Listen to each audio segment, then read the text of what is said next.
Parashat Vaïgash. Donc c'est la paracha où les frères vont se retrouver. Et il y a des choses merveilleuses. Yosef a tiré la patience de ses frères à un niveau incroyable. Il a tiré la patience de ses frères tout simplement. Il leur a fait toute l'histoire où il leur dit « Il me faut ici Binyamin pour montrer que vous dites la vérité, que vous n'êtes pas des espions. » Donc, retournez chercher Binyamin. Entre-temps, il garde Shimon avec lui parce qu'il a peur de l'union de Shimon et Lévi qui ont déjà tué toute la ville de Shechem. Donc, s'il revient encore une fois, ça va être une catastrophe. Et les frères vont, et bien sûr que Yaakov ne veut pas envoyer Binyamin. Jusqu'à qu'il n'y a pas le choix, il faut amener à manger. C'était la famine dans le monde entier. Donc, il cède, il envoie Binyamin. Yosef leur cache le verre, le verre de... Avec quoi il leur a remis l'argent. Il leur a remis, mais sur ça, il leur a rien fait. Quand ils ont dit on a trouvé l'argent, il leur a dit c'est pas grave, c'est Hachem qui vous l'a donné, etc. Pourquoi ils sont revenus? S'ils avaient de l'argent, ils auraient pu acheter autre part. Il n'y avait pas, c'était la famille. L'argent, ça valait rien. Ça servait à rien. Le verre, vous m'avez volé là, celui qui a pris le verre deviendra esclave. Donc il veut leur prendre Binyamin et Yehuda s'est engagé. Et Yehuda, quand il s'était énervé, c'est très grave. Le Midrash, il dit, il avait 5 vêtements. Mais quand il s'est énervé, il y a 2 poils qui déchiraient tous les vêtements. Et c'était un signe dangereux. C'est marqué qu'à un moment, il a voulu prendre son épée, mais son épée, elle n'est pas sortie. Elle n'arrivait pas à sortir. Alors il a dit, ça veut dire que ce roi, il a la crainte divine, et donc je ne peux pas le tuer. Donc Yehuda, maintenant, qu'est-ce qu'il a fait? Vaïgash, et là, Yehuda. Yehuda s'est approché envers lui. Plusieurs raisons, c'est quoi Vaïgash? Il y a Vaïgash, prière, il y a Vaïgash, c'est-à-dire il s'approche, la guerre, et il y a Vaïgash pour la sollicitation. Le Midrash nous dit que la sagesse de Yehuda, c'était que même dans sa colère, il savait que la meilleure solution, c'est la discussion, les excuses, l'amitié. Et c'est vrai, quand bien un homme se fait du mal parce qu'il veut régler les problèmes, dans la dispute, ou dans la fuite, ou dans la séparation, il n'y a pas plus beau que cette chokhma. Imraev son echa achileu lechem, il dit Shlomo HaMelech, si ton ennemi a faim, donne-lui à manger. Et c'est comme ça que les choses vont s'arranger. Donc, vous connaissez l'histoire que je racontais toujours avec Reb Shmuel HaNagid. Écoutez bien cette histoire, que Reb Shmuel HaNagid était le conseiller du roi, je ne sais plus dans quel pays, et un jour ils sont sortis se promener, et un commerçant arabe, que quand il a vu le Rav, il est sorti, il a insulté, il n'a pas vu qu'il était avec le roi, il a insulté de tous les mots. Quand le roi il a vu ça, il a dit, la pente, je t'ordonne de lui couper sa langue. Comme ça c'était dans les pays, il faut lui couper sa langue, Nekuda. Bon, il a reçu l'ordre du roi, mais à la place de l'appliquer, plusieurs mois après, il se repromène avec le roi, et ce commerçant sort, et il fait des louanges au Rav. Alors le roi lui a dit, mais je t'ai pas dit de lui couper la langue. Il dit, bien sûr, j'ai coupé la mauvaise, et j'ai mis la bonne à la place. Tu vois pas comment il parle maintenant? En fait, le Rav lui a pardonné, lui a expliqué gentiment que c'est pas... Il lui a dit, et donc l'autre, il a vu la bonté du Rav, etc. Il a décidé de le féliciter. Donc souvent dans la vie, on peut changer la langue plutôt d'avoir besoin de la couper. Et ça, c'est un grand... Mais qui tourne le début de la paracha, c'est que Yehuda va envers Yosef et il commence à lui dire, écoute, tu nous as rendu fous. Tu as commencé par nous demander, est-ce que tu as un frère, est-ce que tu as un père, est-ce que tu as ci, est-ce que tu as ça, quoi, je comprends pas. Tu veux te marier avec notre sœur, tiens, c'est quoi tous ces renseignements? Comme ça, il dit le Midrash. Et Béhémet, pourquoi Yosef il a fait ça à ses frères? Pour voir s'il a vraiment fait plus loin.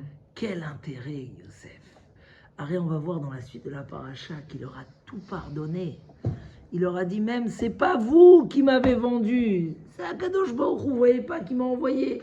Il leur a prouvé noir sur blanc que tout ce qu'ils ont fait que faire la commission. qu'Hachem attendait de lui. Zéro Nekuda. Alors, pourquoi il leur a fait ça? Parce qu'il a eu une prophétie. Ses rêves, les 2 rêves, c'était la prophétie. Comme il dit le Midrash. Yehuda, tu as compris qu'est-ce qu'il faut faire maintenant. Va chez ton frère, prosterne-toi à lui, et l'histoire est résolue. En fait, on devait accepter la royauté de Yosef. Pourquoi? Parce que Yehuda, c'est la royauté de l'extérieur. C'est l'application de la présence divine, des règles de la Torah dans le peuple d'Israël. Et Yehuda, il s'est mis au niveau de ce qu'il était. Quand il fallait avouer en public que Tamar était enceinte de lui, il n'a pas eu honte de le dire. Tzadka mimeni. Yehuda, il avait la force de la royauté, de dominer tous son Yetzerara, de ne pas avoir peur de rien. Mais Yosef, c'est la royauté de la pnimiout, de l'intérieur. C'est les graines qu'on plante. Yosef, c'est le Yesod, c'est les fondations, c'est le Emet. Et les frères avaient besoin de la royauté de Yosef. Chaque fois où commence une royauté dans le peuple d'Israël, d'abord, c'est les enfants de Rachel, et après, c'est les enfants de Léa. D'abord, c'est Yosef, après, c'est Yehuda. Et même quand le Mashiach va venir, Bekarov, Bezrat Hashem, Amen. Yosef, il y aura Mashiach ben Yosef d'abord, qui va venir pour préparer le terrain, qui va venir par le mérite des vrais tzadikim. Et après va venir le Mashiach ben David, que lui a la capacité de ramener tout le peuple d'Israël sans tenir compte de leur niveau, s'ils sont méritants ou s'ils ne sont pas méritants. Donc, il y avait ces dimensions. Et les frères ont refusé d'accepter la royauté de Yosef Hatzadik. Et c'est pour ça qu'ils ont dû arriver de passer tout ça. Donc Yosef, il ne s'est pas dévoilé à ses frères tant qu'ils n'ont pas accepté sa royauté, qu'ils ne se sont pas prosternés à lui. Il fallait qu'ils amènent Binyamin aussi, que tout le monde se prosterne, qu'ils acceptent et qu'ils comprennent que c'est la volonté d'Hachem, la preuve que ça s'est accompli contre leur gré, et à partir de là, il pourrait se dévoiler à ses frères. Donc Yehuda s'approche, et il explique à Yosef que quoi? Qu'il s'est engagé envers son père, et qu'il ne peut pas ne pas ramener son frère. Et là, à ce moment-là, alors il y a plusieurs versions dans le Midrash, mais ça a poussé jusqu'au bout. Et Yehuda déjà commençait à planifier comment faire la guerre en Égypte et faire sortir son frère par force. Et à ce moment-là, Yosef, Velo Yachol, dans le 156, le verset 1, Velo Yachol Yosef leit apek lechol anitzavim alav. Yosef ne pouvait plus se retenir. Et donc il a demandé de faire sortir tous. Personne n'est resté quand Yosef s'est dévoilé à ses frères. Et là, Vayomer Yosef el Echav ani Yosef. C'est intéressant de voir la rencontre. Yosef, il dit à ses frères, c'est moi Yosef, est-ce que mon père est vivant? Et ses frères n'ont pas réussi à lui répondre, car ils ont eu très peur de lui. Ça les a fait trembler, cette situation. De quoi ils ont eu peur? Alors déjà, le Midrash, il dit qu'on voit combien Yosef était prudent dans le kavod de ses frères. Peu importe ce qu'ils lui ont fait, il les a respectés.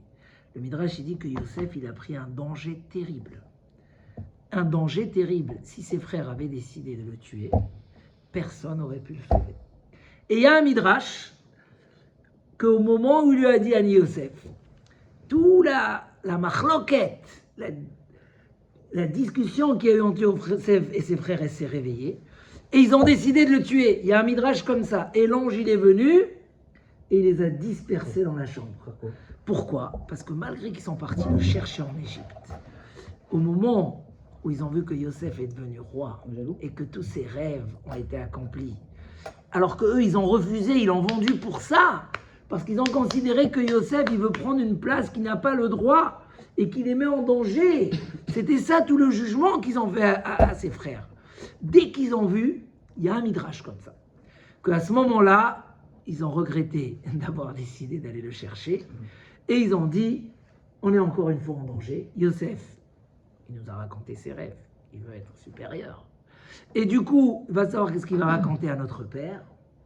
Et on est en danger. Et ils ont voulu, jusqu'à qu'après, ils ont accepté, ils ont compris que c'est Mina Shamayim. Mais Yosef, pour ne pas faire honte à ses frères, il s'est mis en danger. Mais pourquoi Jacob? Le Ramban, il dit, comment ça se fait que Yosef n'a pas dévoilé à son père pendant toutes ces années, depuis qu'il va descendre en Égypte? Ou même maintenant, il était roi, ça fait quelques années qu'il est roi. Pourquoi il n'a pas envoyé à son père pour lui dire « je suis en Égypte » Il dit le Ramban que Yosef ne voulait pas faire du mal à ses frères. Parce que s'il fait ça, son père va lui demander qui t'a vendu. Il devra dire la vérité. Et Yaakov, il risque de maudire les frères. Donc il s'est privé de son père, comme ça écrit le Ramban, Nachmanide. Et il dit même après, quand Yaakov est descendu en Égypte, Yosef évitait d'être seul avec son père pour pas qu'il lui pose la question. Comme ça écrit le Nachmanide. Tellement... Malgré Rocha Kodesh, il a pas vu. Ah non, ça on lui a caché. C'est marqué explicitement que vu que c'était une épreuve pour Yaakov Avinu, donc on lui a caché, on lui a caché cette chose-là. Donc en tout cas, la grandeur de Yosef Hatzadik, c'est il a pris le danger de leur dire quand il n'y a personne pour pas leur faire honte. Il s'est privé de son père pour pas leur faire honte, alors que ses frères lui ont fait tout le mal qu'on peut imaginer. Mais pourquoi Jacob il a fait ça? C'est pas à cause de Jacob, mais il y a eu un truc que Jacob il a préféré Yosef aux autres. Alors, il y a deux aspects dans cette chose-là.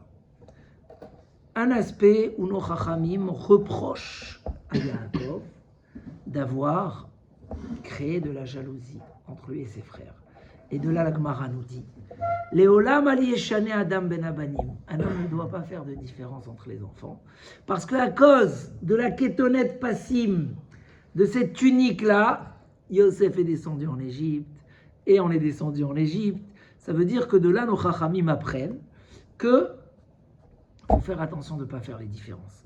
Mais dans le Midrash, il y a toujours les deux côtés des choses. Et le Midrash, il dit que quand même Yaakov, il avait aussi raison de le faire. Parce que Yosef était particulier. C'était, il dit le Maharal de Prague, si on veut comprendre, parce que le Midrash, il amène une dizaine de choses où Yosef ressemblait à Yaakov. Lui, c'était le premier de sa mère, lui, c'est le premier de sa mère. Lui, ses frères l'ont été. Lui, il est né circoncis déjà, lui aussi, il est né circoncis. Lui, il a été détesté par son frère, lui, il a été... Tout, il trouve que Yosef, c'était la suite. Et explique les Sfarim que Yaakov, c'est le troisième des patriarches, qui a complété le travail des trois patriarches. Et à partir de là, il fallait amener 12 tribus dans le monde.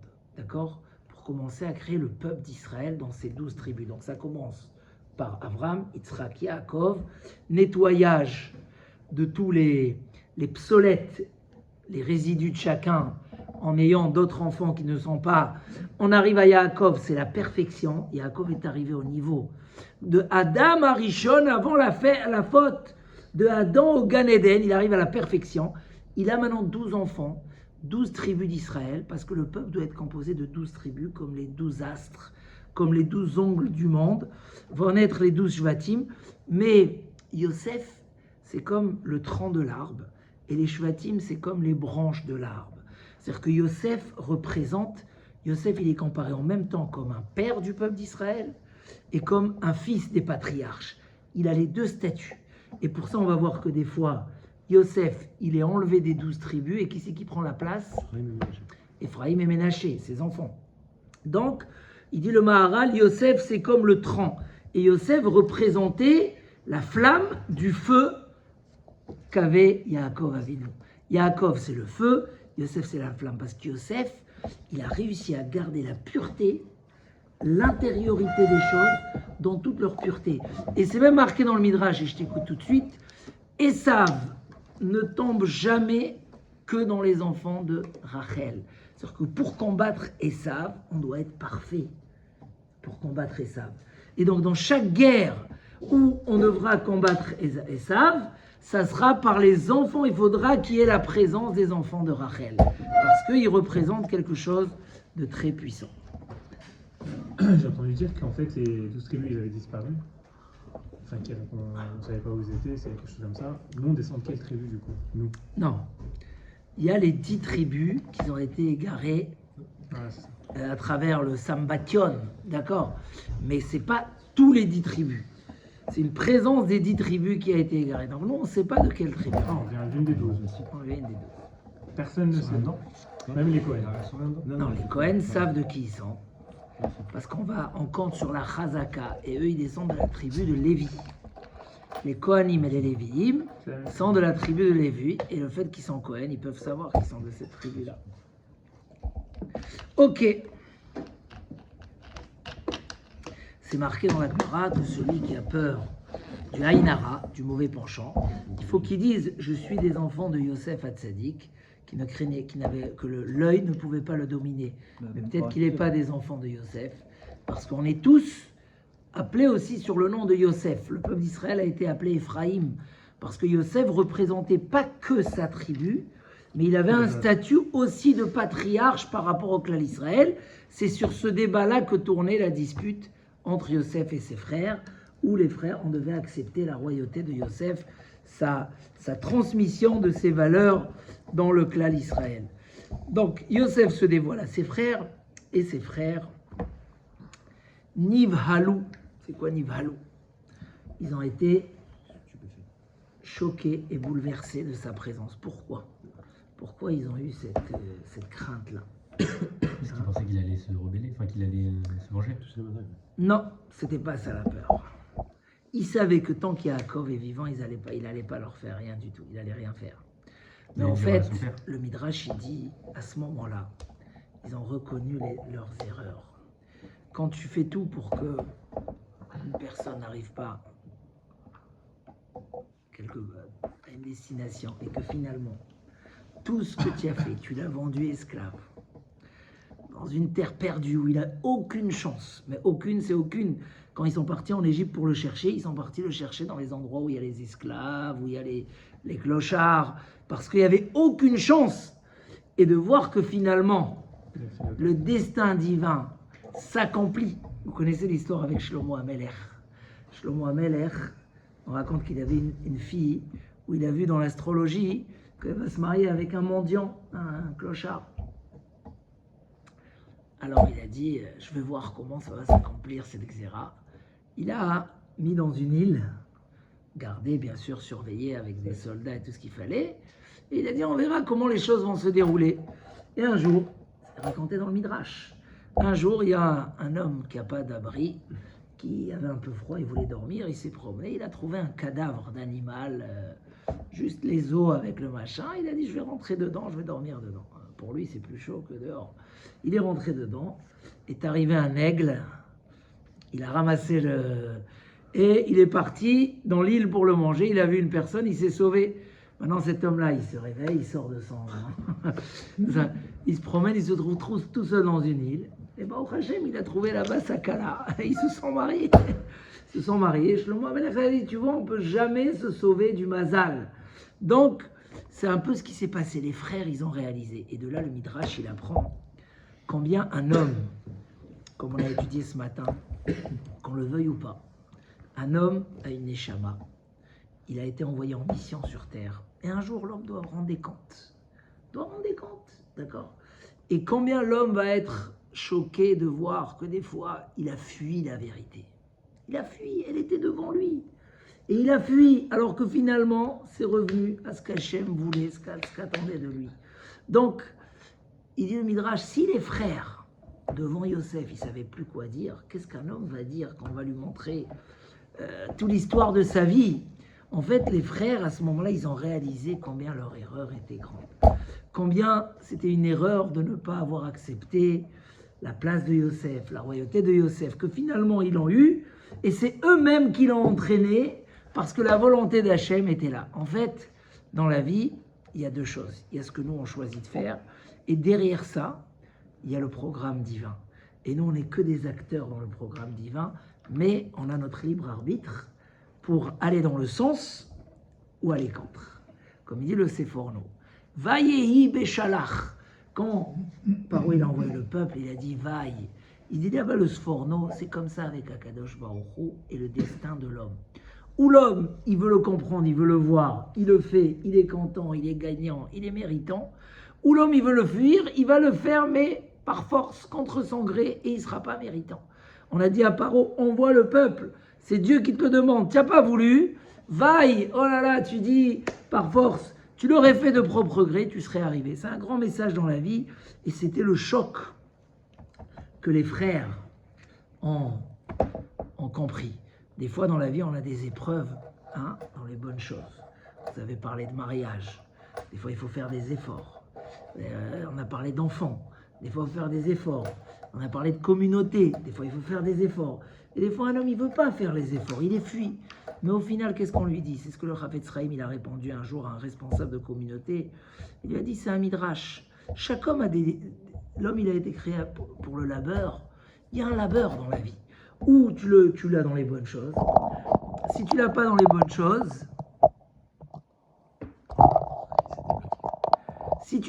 bonnes choses, Chazvé Shalom, il arrivera dans les difficultés. Quand un homme il choisit lui-même de faire ce qu'il doit faire, alors ces difficultés, c'est pas en plus. C'est un investissement dans ce qu'il doit faire, il est gagnant dans tous les cas. Donc les frères, en tout cas, ils étaient choqués de Yosef, et Yosef les a calmés. Qu'est-ce qu'il leur a dit? C'est merveilleux. Ve'ata al te'atzu, ne vous attristez pas. Ne vous mettez pas en colère sur ce que vous m'avez vendu. Car, les michia shelachani Elokim lifnechem. Akadosh Baruch Hu m'a envoyé là pour vous nourrir. Tu entends qu'est-ce qu'il dit aux frères, hein? Ce que vous avez voulu me faire du mal, c'est pas considéré comme du mal du tout, parce que c'était pour le bien. Un homme qui a la émouna, que tout ce qu'Hachem fait, c'est pour le bien. Même quand on lui fait du mal, indirectement, ça va te ramener à des choses positives. Et même celui qui fait l'acte mauvais. Parce que tous ceux qui font... parce que là, ça concerne peut-être parce que ça concerne les Shvatim, mais tout ce qu'ils ont fait les goïms de mal aux Juifs, on ne peut pas dire que c'était des hommes bien. Non. Ce que le peuple d'Israël a souffert, c'est la mission divine que nous portons sur nos épaules, qui fait qu'on a des sacrifices et des choses, comme il dit le Ramchal dans ses livres, pour amener le monde vers sa direction. Donc l'âme Israël, c'est le vecteur du message de Dieu, et il a des choses lourdes à porter des fois, etc. Dans tous les cas, nous on ne voit pas qu'est-ce qui vient par derrière, mais ce qui vient par derrière, c'est toujours du positif pour le peuple, pour le monde, pour le destin. Mais ceux parlant, qui font du mal aux Juifs. Ah non, celui qui fait du mal dans tous les cas, que ce soit un juif ou un non-juif, celui qui fait du mal, c'est un petit peu le cours du Ohr HaChaim HaKadosh sur le libre arbitre et le décret divin. Comment ça se colle entre les deux? Qu'un homme, il a toujours un terrain où c'est lui qui choisit, et il sera récompensé ou puni sur ses choix. Mais le destin divin est là. D'accord? La grande question qui se pose toujours, c'est quelqu'un qui veut nous faire du mal, est-ce qu'il peut nous entraîner vraiment du mal? C'est la grande question. Est-ce que le fait qu'il veut nous faire du mal, il réveille contre nous des jugements dans le ciel, et il peut entraîner quelque chose qui n'était pas décidé pour nous? Ça, c'est une question, c'est un sujet, on ne va pas en parler de ça aujourd'hui. Mais dans tous les cas, il est clair que celui qui a fait du mal, il a toutes ses responsabilités au niveau divin, au niveau halachique, et il doit payer le prix, et il payera sa punition. Mais celui qui a subi la chose, dans tous les cas, elle était pour son bien, ou lui pardonner ses fautes, ou l'amener vers une direction, ou lui faire quelque chose. Dans tous les cas, c'était pour son bien. Yosef, il dit à ses frères, la première fois qu'il leur parle, yeux dans les yeux, vous m'avez vendu, c'est Dieu qui m'a envoyé ici. Vous n'avez pas à vous inquiéter. C'est fort, quelle émouna d'avoir, c'est comme David Ameller, le jour où il s'est fait maudire. Si on travaille sur c'est un travail qu'il faut travailler dans la vie, d'essayer toujours de dire Gamzou les Tova, même si ça a l'air. David Ameller, quand on l'a maudit, qu'est-ce qu'il a dit? Hachem Amarlo Kalel et David. C'est Dieu qui lui a dit maudit David. Mais il m'a maudit. Non, c'est Hachem. Et là-bas, si vous voyez dans les commentateurs, il a dit, je sais qu'il y a une xéra contre moi dans le ciel. Le prophète me l'a dit. grâce à cette malédiction, ça va raccourcir mes souffrances et je pourrai revenir à ma royauté. C'est-à-dire que celui qui voit la main d'Hachem dans chaque chose, même quand c'est un individu qui a le libre arbitre qui lui a fait du mal, donc il a mal choisi contre moi.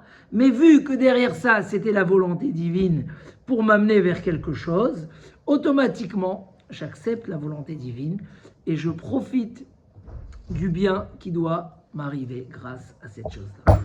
Voilà. C'est pas vous, c'est Akadosh Baruch Hu. Et pour celui qui suit la paracha, Yosef va répéter ça à ses frères sans cesse.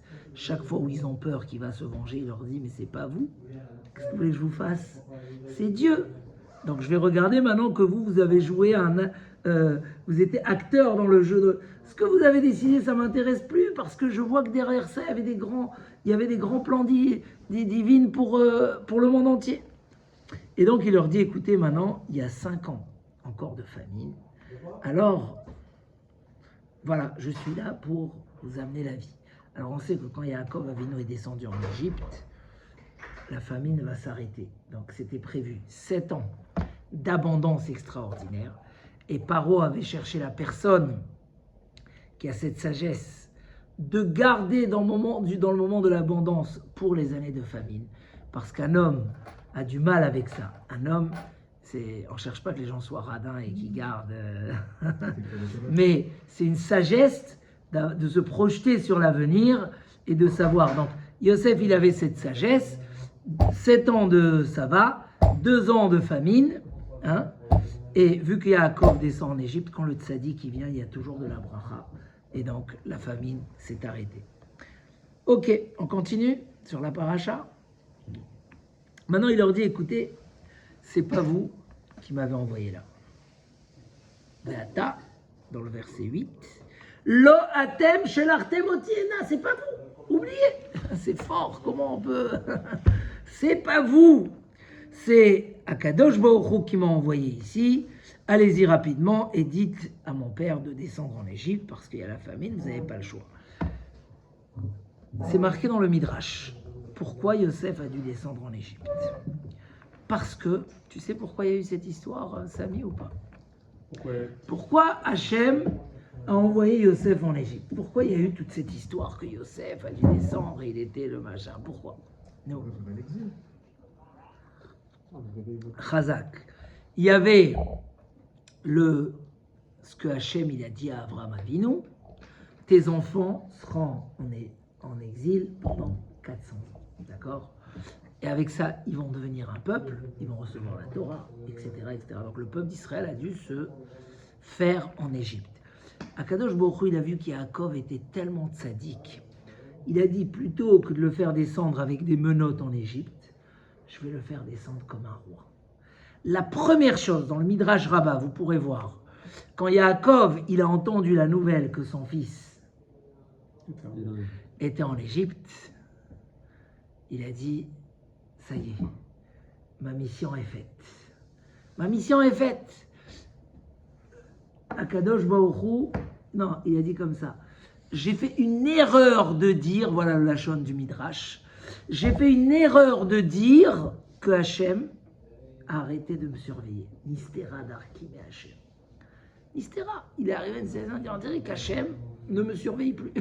Et il dit, la première chose, on dit, Yosef, il est en Égypte, il est roi. Il a dit, ça y est.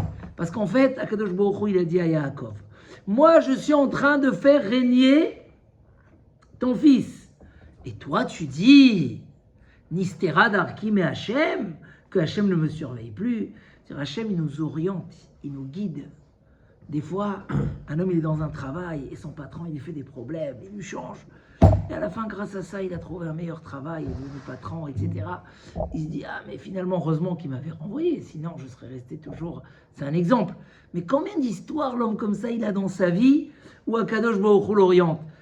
En une seconde, Yaakov, il a compris. En fait, Akadosh Baruch Hu, il a dit, à la place que je le fasse descendre comme un esclave, je vais envoyer Yosef. Yosef avait pour but de préparer le niveau spirituel pour le peuple. Vous savez qu'il leur a fait faire la Brit Mila à tous les Égyptiens. Oui ou non? Quand ils sont venus chercher à manger, la première année, il leur a dit, il faut payer. Ils ont payé, il n'y a plus d'argent. Alors, il leur a dit, écoutez, maintenant, si vous voulez, il faut faire la circoncision. Ils sont partis chez Paro, il leur a dit, écoutez, ce qui vous dit Yosef, vous faites. Donc, et pourquoi il a circoncis toute la terre d'Égypte?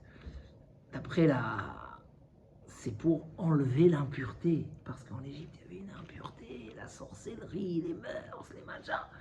Et il fallait que quand les Israël ils arrivent, ils puissent surmonter à cette... Et avec tout ça, on dit qu'avant de sortir d'Égypte, ils étaient presque au 50e degré d'impureté. Il fallait les faire sortir vite. Donc Yosef, il devait... Après, il y a d'autres raisons pourquoi il les a circoncis. Rachid dit, après, ils insultent pas les Juifs. Ouais, vous êtes différents de nous, alors vous allez être tous la même chose. Il y a une raison, Rabbi Rouham, il explique que tout simplement, il savait combien la Brit Mila c'est important. Et par amour au peuple, il voulait leur donner cette chance. Ouais, mais ils ne sont pas juifs, c'est important. Oui, mais d'enlever ce côté, cette partie en plus dans le corps qui entraîne les mœurs à un niveau beaucoup plus élevé. Hein, c'est marqué que là-bas c'est le nahash, c'est le côté du serpent. Pour ça, après on met ce bout de peau, on le met dans la terre pour le rendre au serpent, parce que le serpent il mange la terre. Parce que c'est le côté du Yetzirara. Donc par amour, d'après Rav Yerucham, tellement il était convaincu de l'importance, et Yosef c'est lui Yesod, c'est la fondation, c'est lui la Gdusha Tabrit, la Gdusha, tout ce qui est autour de la Gdusha du corps, c'est Yosef Hatzadik, c'est le Yesod. Donc, il leur a fait faire. Donc en tout cas, il a préparé le côté spirituel, et il a préparé le côté matériel, parce qu'il fallait les installer bien en Égypte, etc. Donc en fait, finalement, toute la descente de Yosef, comme il dit, c'est pas vous qui m'avez envoyé, c'est Akadosh Baruch Hu, pour que vous descendiez comme des rois. La Brit Mila, il l'a fait avec les 3 actes ou il aura fait sans la retourner? Que la Brit Mila simple, ils se sont pas convertis avec ces. Mais ils ont continué à circoncire pendant les 400 ans de l'islam. Non, ça, pas forcément. Mais Bref. C'est bizarre ce qu'il a dit. Maintenant, il les envoie rapidement et il leur a dit, allez-y chercher Yaakov. Il a parlé comme ça. On continue. Maintenant, quand il les a envoyés, il leur a dit, voilà, venez rapidement. Vaïten lahem Yosef agalot. Yosef leur a donné des charrettes. Qu'est-ce qu'ils font ici, ces charrettes-là? Pourquoi la Torah nous parle de ces charrettes? D'autant plus que Paro leur a donné aussi des charrettes. Mais les charrettes de Paro, c'est marqué que Yehuda les a brûlées, parce qu'il y avait des images d'idolâtrie dessus, donc il les a brûlées. Ils ont pris les charrettes de Yosef. Quand Yaakov va voir les charrettes de son fils, regardez juste après, quelques psukim après, Vayaret ha'agalot asher shalach Yosef, vatechi ruach Yaakov avihem. Ah, Yaakov, il a revu. Quand il a vu les charrettes, pourquoi? Nous dit le Midrash Rabbah. Quand Yosef s'est séparé de son père, ils avaient étudié un sujet qui s'appelle Agala. C'est quoi le sujet qui s'appelle Agala? Egla Arufa. Non. Egla Arufa, la génisse. Ah oui. Hein, la génisse quand on avait trouvé Chazvé Shalom, amour entre deux villes, etc. C'est un sujet dans la Torah. Et ce sujet-là, c'est ce qu'ils avaient étudié en dernier. Et Yaakov et Yosef, ils savaient que son père, il voudra un repère. Est-ce que mon fils est resté dans la Torah? C'était son inquiétude principale. Et Yosef savait qu'est-ce que son père attendait de lui. Donc la première chose, il a envoyé des charrettes en tant que signe de Egla Arufa. Quand Yaakov, il a vu le signe, il a dit, ah, s'il est resté encore dans la pensée de son limoud, alors, on raconte que dans la Yeshiva Mir, en Russie, je sais pas, en Russie, c'était en Russie, Yeshiva Mir, il y a un élève qui a été pris à l'armée.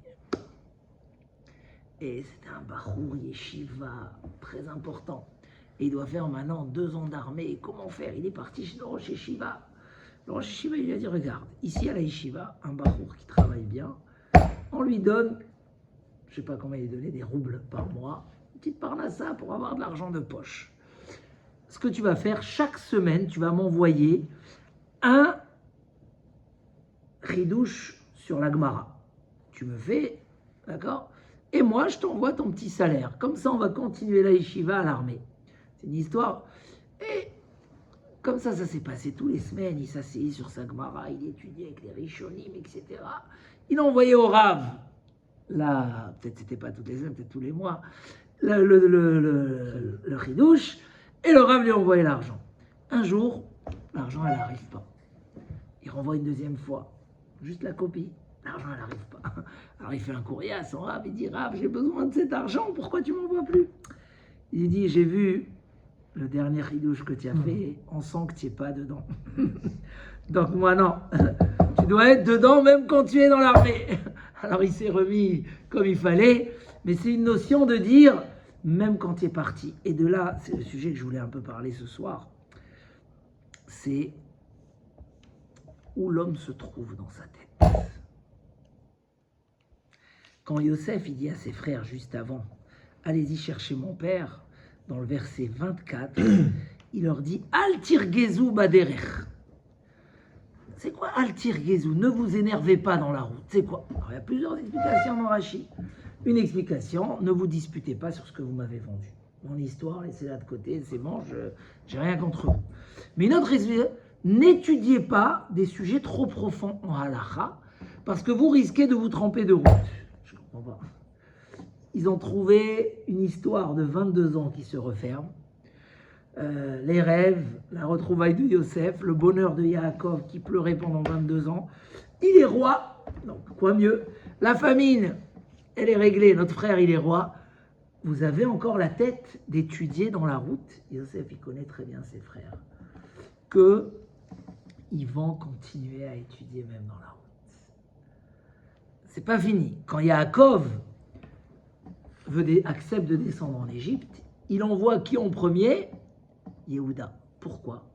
Ve'et Yehuda shalach lefanav, lehorot. C'est quoi les horot? Juste dans le verset 28 après, plus bas. Les horot, c'est quoi les horot? Rashi dit pour faire un beth à midrash. Il a dit je veux qu'avant qu'on descende en Égypte, que Yehuda il va à l'avance et il prépare un beth à midrash. On ne vient pas et on s'organise sur place. Il faut que l'endroit de l'étude soit déjà prêt à l'avance. De ces trois sources-là, qu'est-ce qu'on voit? Où l'homme se trouve. Hein? Est-ce que ce cours-là va vous accompagner jusqu'à Shabbat? Est-ce que vous aurez comme ça des pensées? Ah, pourquoi ça, Yosef, Yaakov, machin, etc. Où l'homme se trouve, c'est où ses pensées se trouvent. Évidemment, on va penser à beaucoup de choses. On va travailler, on va s'occuper de la famille. Mais Yaakov s'en signe de retrouver sans Yosef, celui qui rêve retrouver, c'était est-ce qu'il a gardé l'étude? Est-ce qu'il a un beth à midrash? Est-ce que les frères, ils savaient, il n'y a pas, on reste avec la concentration dans les valeurs. On est, hein? Pourquoi il n'avait pas? Il était déjà sur place. Qu'est-ce qu'il n'avait pas? Pourquoi il n'avait pas déjà son beth à midrash? Il était seul avec ses deux enfants, il avait le beth à midrash à la maison. Maintenant, il faut faire un beth à midrash pour tous les bnei Israël. Ve'et Yehuda shalach lehorot à Makom Torah. Rav Steinman, tous les tzadikim, ils ont dit, dans un endroit où il y avait un beth à midrash, la Torah, elle s'est développée.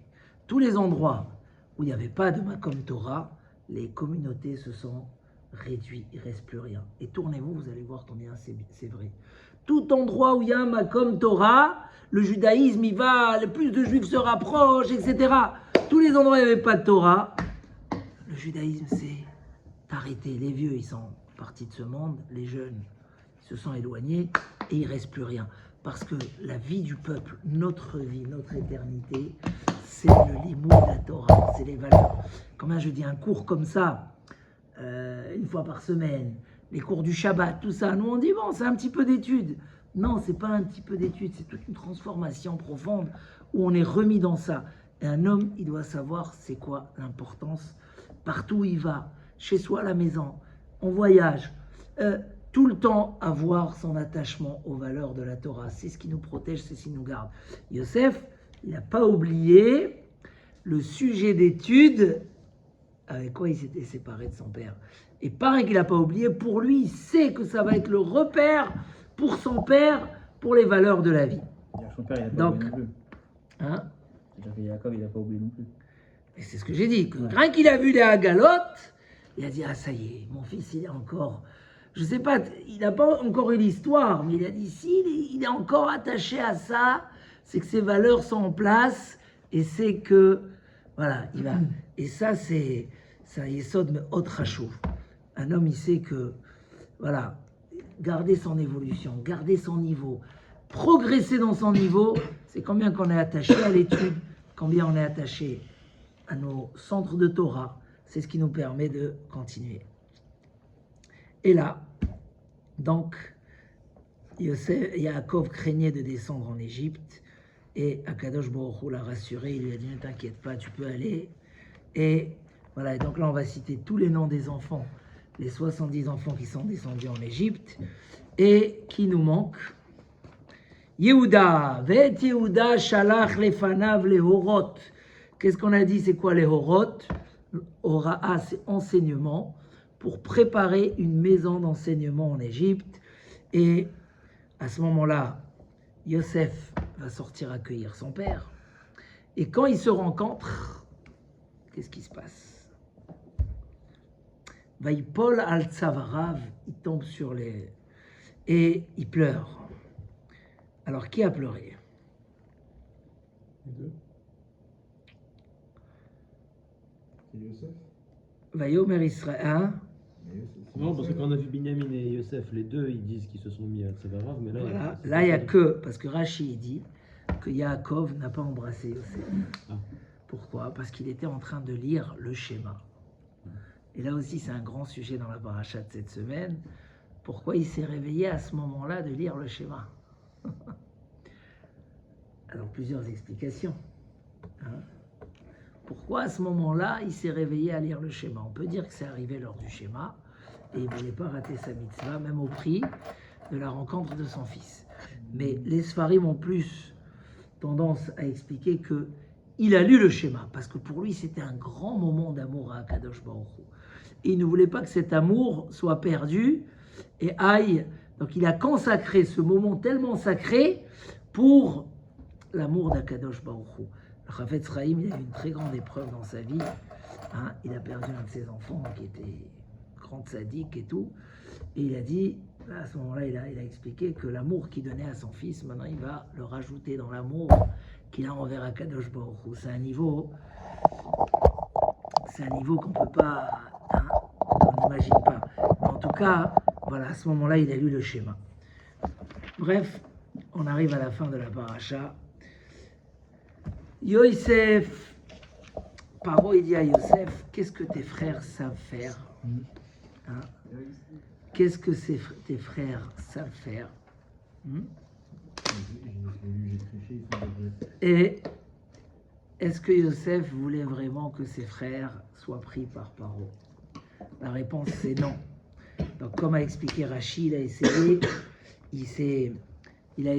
a amené les faibles devant Paro pour dire ils sont pas capables, et ils ont demandé de vivre dans la terre de Goshen. Ils voulaient rester entre eux, écartés, pour construire leur vie de famille, leur vie de Torah. Donc il n'a pas cherché à mettre ses frères et à les placer dans les meilleurs postes, parce qu'il faut savoir qu'est-ce qu'on cherche vraiment dans la vie. Et comme on dit dans le Shir HaShirim, que quand les nations ont vu la grandeur du peuple d'Israël, ils ont dit Chouvi, Chouvi, Ashulamit, Chouvi, Chouvi, Venechezebach, viens, venez avec nous, on va vous faire des rois, on va vous faire des princes, on va vous faire des... Et le clan d'Israël, il répond, il dit, qu'est-ce que vous allez nous donner? Vous allez nous donner Kimcholat Amachanaim, comme ce que Hachem nous a donné, qu'on est autour du Mishkan, on est tous orientés vers lui avec les drapeaux. Ils ont refusé. C'est-à-dire que dans la vie, il faut savoir qu'est-ce qu'on cherche. C'est pas pour un bon poste ou pour une bonne situation qu'on va perdre notre vraie richesse et notre vraie valeur. Il y a l'histoire de Ovadia qu'on a lu dans l'Haftara il y a quelques semaines, où Ovadia, c'était un prophète, et il était très proche du roi Achav, qui était un roi Racha, un roi Israël, mais un roi Racha, Achav et Isabelle. Et quand Ovadia, où il est décédé, qu'est-ce qui s'est passé à ce moment-là? il a laissé une grosse dette d'argent envers Achav. Parce qu'Ovadia, il a caché 100 prophètes. Il leur a donné à manger. Il n'avait pas assez d'argent, il a emprunté du roi. Alors le roi, il a dit, vu qu'il y a cette dette-là, je vais prendre tes 2 enfants. Il a dit à la madame, je vais prendre tes 2 enfants. Et la femme, elle aurait pu dire, bah magnifique, mes 2 enfants, ils vont être des princes, des ministres, etc. Mais elle a dit, hors de question que mes enfants vont aller dans une maison d'un rachat. Elle est partie dans le cimetière, elle a appelé son mari, et elle lui a dit, sauve-moi. Et il y a une voix qui est sortie qui lui a dit, va chez le prophète, et à ce moment-là, il y a eu le miracle avec l'huile, et comme ça, elle a sauvé ses enfants. Mais encore une fois, elle n'a pas cherché. Il faut savoir, des fois, malheureusement, des gens, ils perdent leurs enfants. Quand je dis ils perdent, ça va très loin. Parce que pour un bon poste, ils les mettent dans des mauvaises écoles spirituelles. Ils les mettent, voilà, pour dire, ça va être, au Hachem, aujourd'hui, pour être médecin ou avocat ou n'importe quel poste, on n'a pas besoin, Chas v'Shalom, de vendre son judaïsme. Mais des fois, l'excitation, la volonté de faire que les gens, ils sacrifient leur enfant au niveau spirituel. Non, Yosef, il a dit, il n'y a pas. Nous, on va Eretz Goshen. On veut une terre avec les rabbanim, avec les Baté Midrashot, la même chose qu'on veut habiter. Est-ce qu'on va habiter à côté d'un Makom Torah, ou on va habiter un peu plus loin? Il y a des pavillons pas chers. Un petit appart à Saint-Mandé, tu peux acheter avec un pavillon excellent à 100 km de Paris. Mais shalom à l'Israël. Mais quel prix tu payes? Le plus cher de ta vie, tu payes pour ça. Quand on n'est pas autour d'un Makom Torah, ils avaient raconté, quand Rav Shach est décédé, ils avaient raconté une histoire qui m'avait beaucoup marqué. Qu'un jour, le Rav, il était avec ses élèves, et un élève lui raconte, cet élève-là, il changeait de l'argent, il était, comment on dit, un change, il avait un bureau de change. Et il raconte comme ça devant le Rav qu'il y a un juif qui est arrivé, qui a vendu sa maison, donc il a une grosse somme d'argent, et il a changé avec de l'argent pour aller habiter en Afrique. Alors lui a raconté ça comme ça, avant que le cours commence. Mais le Rav, il a entendu ça, tu me l'amènes, tu me fais un rendez-vous, lui et sa femme ici, demain matin. Comment, quoi? Il dit, tu me l'amènes. Et ce jour-là, le Rav, il s'est enfermé avec eux. Et est arrivé un milliardaire américain qui soutenait la yeshiva de Polivitch à des millions d'euros. Il veut rentrer chez le Rav.